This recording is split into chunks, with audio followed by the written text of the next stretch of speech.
안녕하세요. 행복한 안식일 저녁입니다. 저는 이번 간증을 준비하게 된 고등학교 3학년 박석진입니다. 이번에 저는 주기도문을 주제로 삼았는데요. 이유는 이번에 저희 학교에서 주기도문을 외우는 시간을 가졌습니다. 그 시간을 가지면서 그 속에서 만난 하나님을 성도님들과 나누어 보고 싶었습니다. 먼저 주기도문을 다 같이 함께 읽어볼까요? 마태복음 6장 9절부터 13절 말씀입니다.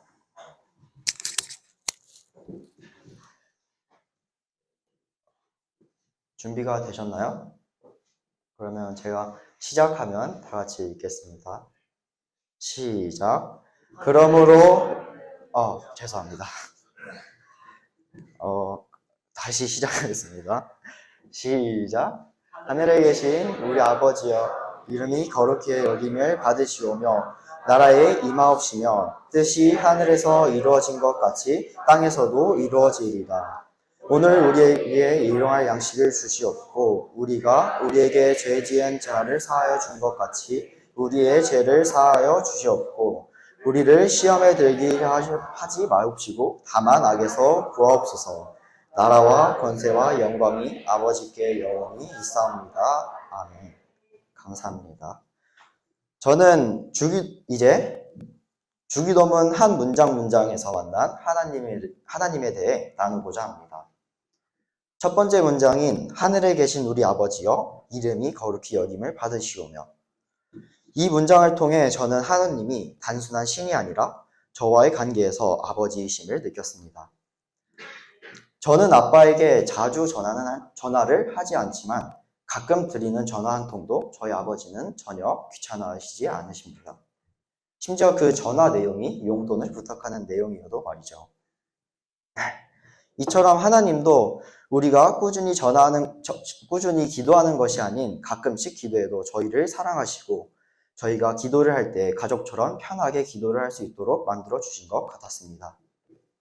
산상보훈 103페이지에 보면 예수께서는 당신의 아버지를 우리의 아버지로 부르시도록 가르치신다. 그분은 우리를 형제라 부르는 것을 부끄러워하지 않으신다. 구주께서는 우리를 하나님의 가족으로 영접하고 싶은 마음이 너무나 강하고 간절하셔서 우리가 하나님께 나아갈 때 사용해야 하는 첫 번째 말로 거룩한 관계를 보증하는 우리 아버지라는 말을 사용하게 하신다고 적혀 있었습니다. 이처럼 하나님은 우리가 기도할 때마다 기뻐하시고 언제나 기다리고 계신 아버지이십니다.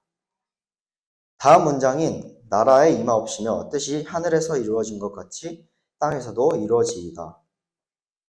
처음엔 여기 나와 있는 이 나라가 우리가 살고 있는 대한민국인가? 이런 생각을 하고 많이 헷갈렸었는데요.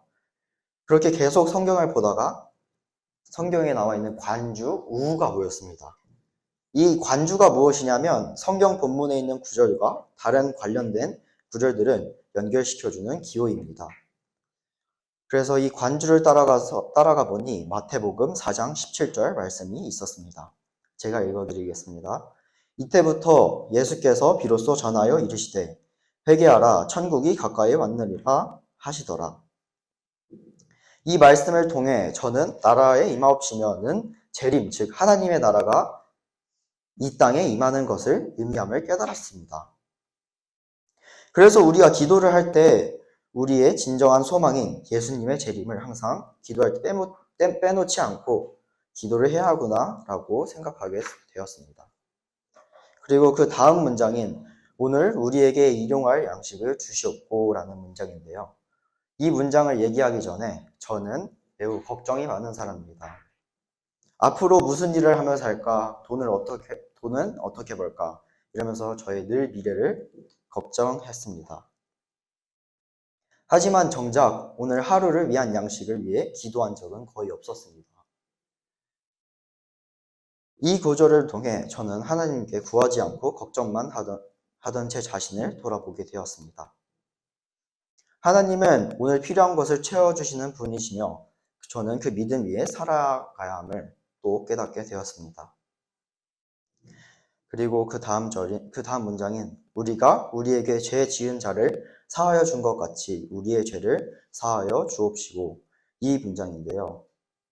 이 구절을 읽고 저는 이번 주에 어떤 일들이 떠올랐습니다. 제가 어느 한 친구한테 화를 굉장히 크게 냈던 것인데요. 이게 화를 내고 나서 아주 그냥 속이 시원한 게 아니라 화를 내고 기분이 찝찝하고 조금 속상했습니다. 그 친구가 분명히 잘못한 게 맞지만 막상 화를 내고 나니 기분이 나아지지 않았습니다. 그때 이 구절이 떠올랐습니다. 그때 내가 다른 사람의 죄도 이렇게 용서하기 힘들고 화내기 바쁜데 하나님은 우리의 죄를 사랑으로 다 용서하셨구나. 그러면 나의 죄도 사하여 주신 것 같이 나도 다른 사람의 죄를 용서해야 하는구나. 이런 큰 깨달음을 얻게 되었습니다.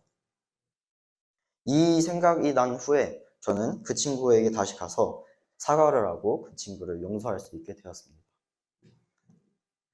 이처럼 하나님께 받은 사랑으로 우리도 서로 용서하며 살아가야 함을 또 배우게 되었습니다. 그 다음 문장인 우리를 시험에 들게 하지 마옵시고 다만 악에서 구하옵소서라는 문장인데요. 저는 이 문장이 맨 처음에는 살짝 시험에 빠져도 괜찮으니 악에서만 구해달라라는 식의 문장이 더 맞지 않나 이렇게 생각했습니다. 이런 생각을 가지고 또 산상보훈을 또 보게 되었는데요. 산상보훈 118페이지에는 이렇게 말합니다.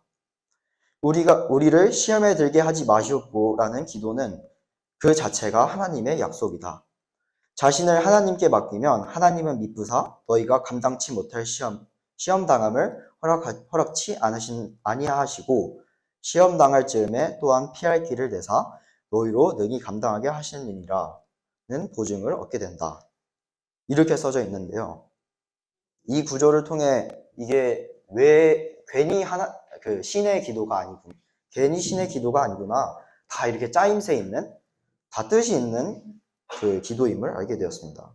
그리고 또 하나님이 우리를 지키시겠다는 약속을 담을 기도임을 또 알게 되었습니다. 이처럼 되게 짧지만 깊은 내용이 들어가 있는 주 기도문 속에서는 우리가 어떤 존재이며 하나님이 어떤 분이신가가 분명하게 담겨 있습니다. 저는 그동안 기도를 때로는 의무감으로 때로는 습관처럼 해왔던 것 같습니다. 하지만 이번 기회를 통해 기도는 단순한 말이 아니라 하늘 아버지와의 대화이며 그분은 지금도 저를 기다리시고 기쁨으로 응답하신다는 사실을 깨닫게 되었습니다. 앞으로도 저는 이 주기도문처럼 하나님을 아버지로 믿고 매일의 필요를 구하며 죄를 용서받고 시험에 들지 않도록 기도하는 삶을 살겠습니다.